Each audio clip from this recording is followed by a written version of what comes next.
Gentlemen, Robert, long time coming, and here we are.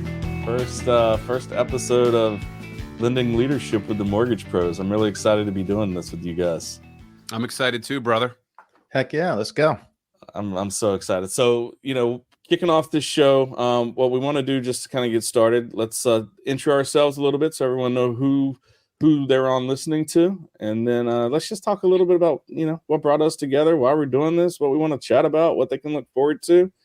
Go from there. I'm going to have some fun with this, so be ready. Yeah. Who wants to kick off the intro? I'm Tom Mills, a 19-year veteran of the mortgage industry, and really looking forward to bringing some experience and value into some of our conversations here. I love it. I'll go next. I'm Robert Fillyaw, managing partner, minority owner of HMA Mortgage. 21 years in the mortgage business, and really looking forward just to sharing some ideas with these guys. I think the coolest thing about what we're going to be able to do is open up some insight, maybe some behind the scenes from an ownership and leadership perspective that maybe your everyday originator just doesn't have. I think that that insight's going to maybe help understand and grow business. I'm really excited to help put some ideas out there and some leadership into the market that's lacking. So I look a little red today. I'm not sunburned. I'm not on fire. We're getting our lighting right. So to be continued on that, but excited to be doing this. Wouldn't want to do it with anybody else than you two guys. Your lighting and Dave's Botox between the two. It's I'm not going to look at the screen. I swear I've never had Botox on my children's honor. Okay. Kidding. Dave Holland. I've been in the business for 24 years, actually in September of 2000. Started HMA Mortgage in 2005. And what a great business we're in, guys, that we can help people make good money, help loan officers, help ops people. It's a wonderful business. Like Robert and Tom, my lighting's not perfect, but let's get the show on the road. So I think this is a great opportunity to point out that Dave has been in the business longer than Tom and I, because he is older than Tom and I. So different generations. I mean, we're different generations, right? I mean, one of us on this podcast, I know one of us on this show routinely wears Birkenstocks and the other two do not. So we'll let you guys come to figure out who that is. We'll leave it up to the audience. So listen, a little bit of backstory on us. I'm just going to throw this out there for those of you who may not know. So Tom, Dave, and I were all in our respective careers and have recently come together and really formed a dynamic partnership, the Mortgage Trinity, as I like to call it, through a merger of our groups into one bomb-ass organization known as HMA Mortgage. So we came together through coaching, something the three of us believe a lot in, and have now formed this partnership with a single goal of kind of building the best damn mortgage company that's ever existed. So I think what's going to be really cool about this podcast is getting to kind of follow along with us in that journey, seeing where we flub, the mistakes we run into, the walls we hit. I know one of my goals is to be super, super raw and transparent and just, kind of put a lot of insight out there. What are you guys hoping to get out of this? Like, what are some goals that you want to see from here? The opportunity to just further collaborate. I think all of us have spent a lot of time investing in ourselves and our careers through coaching and learning, and not everybody's had that luxury. I feel like I've personally, spent over $500,000 to learn how to be better at a lot of things tied to this industry. And, when you think about it, we go to conferences, we're just at one, you learn so much there, but what's so powerful in working with people in this industry, talking with people, collaborating with people is it's the conversations that I have at conferences, not always the someone that's up there on stage speaking and hitting on a topic. So I personally look forward to kind of bringing that collaboration, bringing our conversations into here. We can just have them here now instead of having them on the phone and then coming here. So looking forward to kind of bringing some value, some leadership, some insight. Lots to talk about in the business right now. Yeah, absolutely. I mean, we have gotten so much from mentors and coaches and other people in the industry I started professionally being coached in 2018. And I've been given so much in both the operations realm and then in the sales realm. My business has grown so much HMA, and then my personal business. And there's no conceivable way I could have done this on my own. So definitely want to give back. Definitely want to give. The three of us are full of great ideas. Robert mentioned, see how we flub. We flubbed, the past 9-10 months a lot. It's a complex business. There's a lot of moving parts. We're at the mercy of the macro economy. And there's been some wild swings, that everyone knows, the last 4 years. Listen, the flub's just as important as the home runs, right? Because we're especially with this group, like we're never going to really lose. We're going to learn, right? So even the things that we mess up, we learn from it, and that just makes us better the next time around.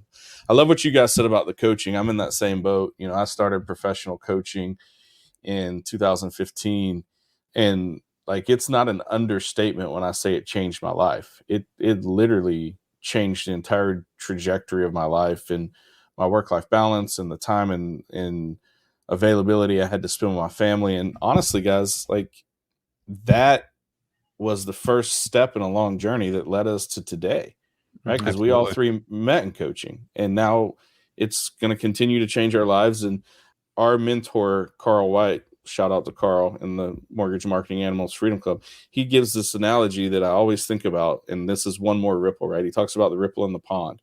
You throw the pebble and it just ripples out, and that's what coaching has done for us. Like, it impacts us, and then we impact people because of it, and then they impact people, and those people impact people. This podcast is just another way to do that. I'm really, really excited. Yeah, I mean, same on my end. I mean, not only did coaching change my life financially, I was able to make a lot more money, but I also got my life back.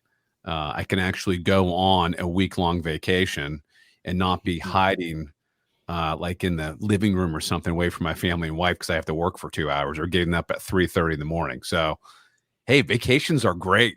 I forgot what taking one was like. It was like a solid 15 years that I could have a legitimate vacation. And, true story, I would take my vacations when I was younger, like in 2006 to say 2012, before I was married. I'd go backpacking for a week in the middle of like the Adirondacks or the middle of the White Mountains. I went to Kilimanjaro for 2 weeks, places where I had savage.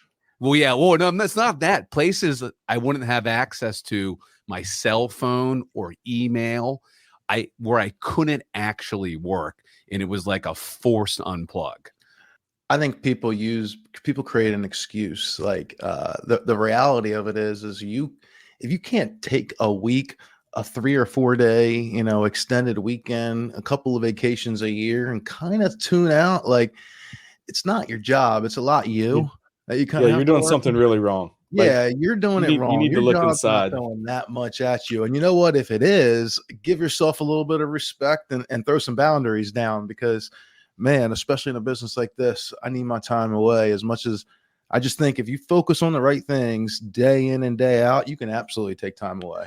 But when you're an LO with no support or limited support, and your entire career is based on sometimes how quickly and accurately you can respond, and you don't have help, you can't take a vacation. You need some form of support that you can trust so you can get away.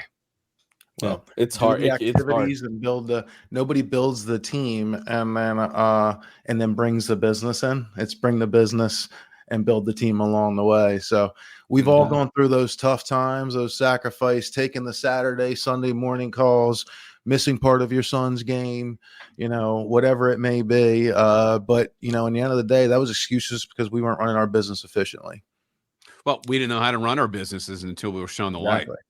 Exactly. Yeah. That's one of the things I love coaching most on, right? Is the systems and processes to build the efficiency to get the work-life balance back, because there's nothing like made tons of money, done lots of cool stuff, been cool places, met cool people. Yeah. There's still nothing quite as powerful as having someone say, hey, thanks for giving me my life back. Or better yet, having one of their family members come up and say, hey, thanks for giving me, my dad back. Like, and that's happened to you a couple times. It's happened a couple times, and it's really powerful. Like, every time it still gets me. So for those of you originators out there, you can grow your business and you can grow your quality of life at the same time. Don't let anybody fool you. Don't fool yourself. You can do it. Yeah, it's possible. I mean, I'm a great example. I went away to Hawaii for 3 weeks in the summer of 22, And it taught me two things. Number one, my team doesn't need me.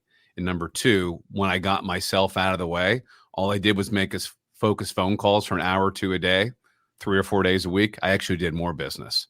So sometimes I'm self-sabotaging my own business and I don't even realize it. Yeah.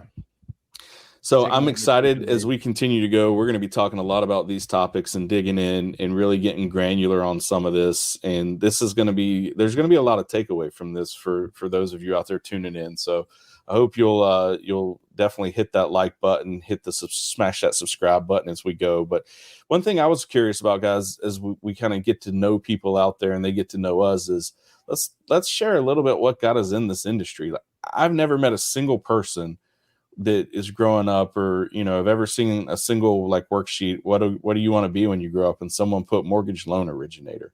I don't know a single person that set out to get into the mortgage loan origination business. My top two were farmer and soldier. Those are the top two professions that I got on my personality test when I was in high school. Farmer and soldier. I guess you do a kind of farming. It's a little bit like farming. Maybe not. Well, I mean, how I got into business, I'll go first. My dad's a real estate attorney. I started studying for the LSTATs after 5 years of college and two. Wait, five.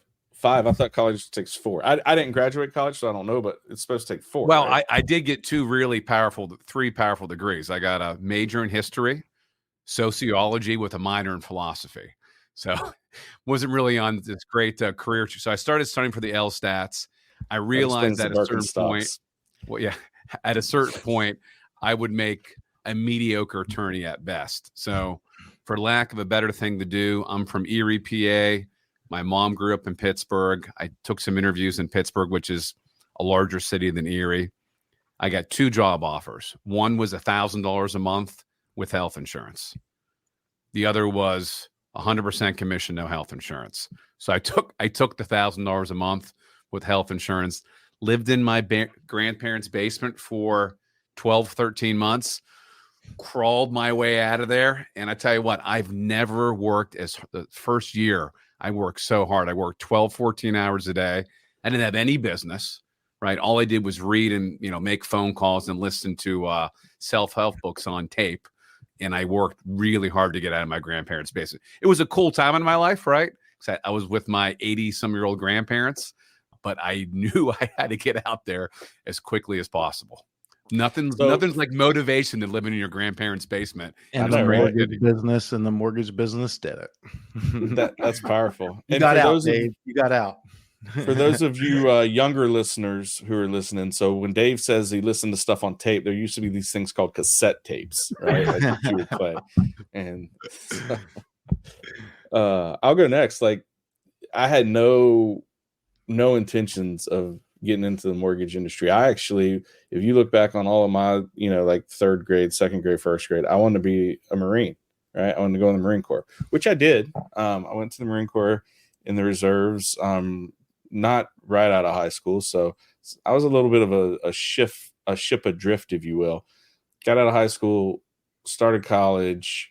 College wasn't really my thing. I was working part-time at a bank as a teller, and part-time at a grocery store, and going to college full-time, and went to the Marine Corps Reserve, and was just kind of doing that and trying to get through school. School wasn't my thing. So I really started to decide that I wanted to focus on one of the 2 careers, either the grocery store or the banking side. Right. And hold on. What were you doing at the grocery store? I was a cashier. I was a office staff, and was going to go into management, right? Which it's Publix. It's a massive grocery store. There's a career track there. There's a customer service training back then. Great customer service training, and the managers all made 6 figures, right? They're employee-owned, great company, right? But weekends, holidays, you're going to be working. And I started looking at the bank side. I was like, well, I get all these holidays off. I get paid to be off, right? Still going to college, but I was thinking, okay, one of these 2 tracks. So then what happened is, a lot of the people I worked with at the bank, they started graduating college and leaving to go get jobs. And 3 months later, they were back working at the bank, because even though they had college degrees, they weren't getting jobs. So I kind of said, And from there, just started working my way up through the bank, right? Went teller to personal banker, realized I had a little bit of a knack for sales, assistant branch manager, was managing a banking center with like 15, 16 employees. Actually went to Iraq in 2006 and came back. I was a platoon sergeant and came back and decided I didn't want to manage anybody. I didn't want to be responsible for anyone but myself. So got married in December of 06 and promptly started a job as a commissioned only loan originator in 2007. Now, I had done mortgage before in the banking center, right? I closed my first mortgage in 2003, but actually jumped full on into retail mortgage lending in 07. Brand new married, commissioned only position, and really just burned the boats on the shore and couldn't look back. How were the nights and weekends and holidays then? What were those? what were nights and weekends, right? So just, went full bore, went all in, and have never looked back. Best decision I ever made. Yeah. I too, no plans for the mortgage business like everybody else. It's first of all, what a scary point in life when you're like, in your early 20s, just getting out of college. You don't know what your calling is. You don't know what you're supposed to do out there in this world. It's a really scary point. I remember through college, I started working full-time for a bank, MBNA, learned a lot there. One of the best organizations I ever worked for, amazing culture. I think a lot of who I am today just learned that ingrained in me really young in my early career working. But I started working while I was in school full-time. I started working full-time and moving to night classes more to discipline myself because if I have a lot of free time, I was going to not use it so wisely. So I kind of keep my busy schedule to avoid wasting time. So just kind of like if you want to avoid eating garbage, don't put garbage in your cupboard or your fridge. I feel attacked. Easy, Tom. I feel attacked. So I was working for a credit card bank and expressed an interest in their mortgage division because I heard they were making higher commissions than anybody else. And I was very selfish, all about myself at that point. And I got a taste of like kind of what corporate America was, where, I expressed an interest in a role, but they felt I was going to go another direction. And I then felt like, man, this is corporate America. I don't want this. And I went into the mortgage business. I had a friend that just had started with Ameriquest. It was actually number one lender in the nation then, if you guys remember them. It wasn't that long. That my office actually got shut down for fraud. There's probably a whole nother entire episode we could have there. Were there windbreakers involved? The pre-crash days? Yeah, the pre-crash days. Wild West. And I was innocent, and I'm here to tell the stories, and went on and carried on my 19-year career. But, that was a little scary. And then because I just started, I was doing really well. I'd been there like a year, and life was everything I wanted it to be, and excitement and flying around the country to top producer trips and, being taken care of. And it was awesome, making great money I never thought was even imaginable. But, then it ended up bringing me into the next step into the IMB space and the small IMB that's now a very large IMB. And then shortly after that, I built my first sales team. One of those like who's coming with me kind of moments, and started a sales team together with a partner at the age of 26. And through years of coaching and connecting with people, collaborating, working with a large organization, growing a big region, having a lot of fun doing it. All those connections, all that experience brought me right here where I am today, working with you three. And we got another 20 years ahead of us, perhaps. Maybe you guys do. Me and you do. Dave well, maybe 15. Right. Yeah. I'll be dead in 20 years. That's so morbid. Not true either. Dave's probably in the best shape of the three of us, so not true. True that. Within about a year, 14 months of being in the mortgage business, I knew this is what I wanted to do for life. Me too. I was good at it. I was, at that time I perceived I was making good money. I was able to move out of my grandparents' basement, but literally within a year, I knew this is what I wanted to do. I had a little bit of success. I was closing 3 or 4 transactions a month, and I'm like, this is it. And that's pretty powerful too. You mentioned Tom, we're kind of rudderless when we're younger, early 20s. It's nerve-wracking. You have no financial security. Yeah. It's a powerful, I thought it was very powerful feeling when I said to myself, this is my career. When I had friends like 10 years later who didn't have their career, and I knew this is what I wanted to do. And if I just focused on it, I'd be successful. Well, and let's be real, right? Like, I'd put this career against anything out there because it does it take a lot of time? Is it taxing? Yes, but you control the time that it takes, right? Like, it's flexible in that sense, especially with technology today. Like, literally, I can work anywhere. I told Lacey yesterday, we were having lunch, our kids are going to be out of the house in 4 years. I was like, hey, here's a crazy idea. Our kids get out of the house. Why don't we sell the house and we'll just live somewhere for a few months at a time, and we can travel the world? Because we can work. That's my idea. That's my idea. We can don't tell her I stole it though. We can literally work anywhere, right? And then you factor in the money, right? We make really good money for what we do, and then you sprinkle on the fact that we get to help people and help them achieve the dream of homeownership and walk through it. Like, it's magical, right? I was the guy. I worked in the retail bank where I was chained there from 8 to 6 Monday through Friday, and worried if my lunch took 35 minutes instead of 30. Yeah. Screw that. I'll never go back.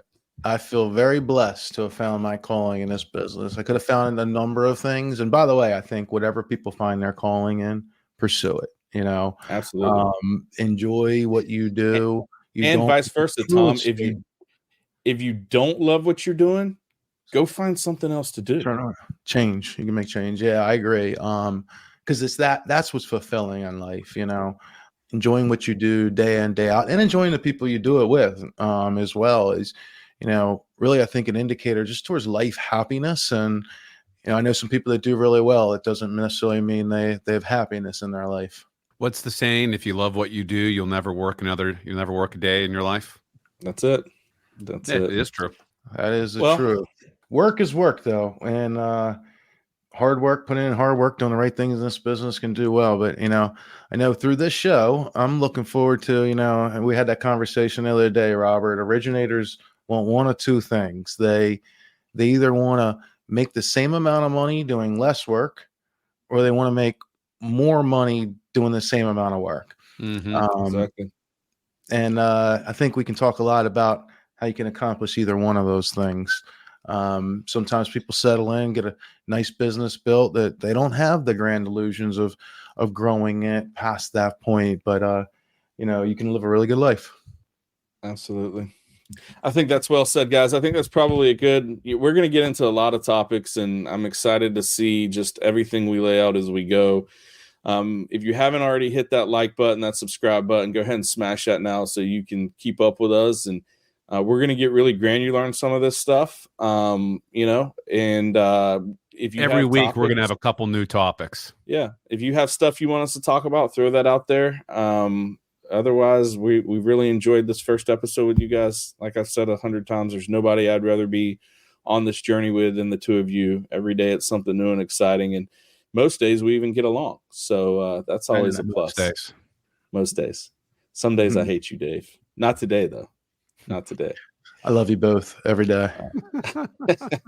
Tom always coming over the top. Hey, as we close, guys, if you had one piece of advice to put out there for people this week, what would that be? I feel like, we get towards that at this point of the year, and then we'll move in like October and November, and people start thinking about like their 2025 goals and business plan. And it's like, I'm going to wait until 2025. And you're like buttoning that business plan up like December 31st. It's like, here's how I'm going to go make $500,000 next year. I think that, don't wait till December 31st. My advice to you is to start putting those plans and those actions in place today, button that plan up, before you know it, hell, guys, it's early September. We're 45 days away from loan originators selling loans that will begin their 2025 production year. So get after it today. Stop waiting. I think that's perfectly said, Tom, because we know, right, the activities you do today are what's going to reap you results 60 to 75 days from now. So good advice. How about you, Dave? Go to bed an hour earlier and get up an hour earlier. Use that hour to read. Don't surf email. Either read or work out. If you do that, I 100% guarantee it will change your perspective on everything. I'm going to take that as a takeaway and challenge accepted. Tom and I were just at a place and a gentleman got up and spoke, and he said that if you get 5 hours of sleep or less a night, your morbidity rate goes up 67%. Yeah.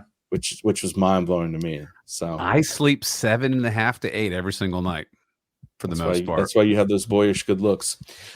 Here's mine.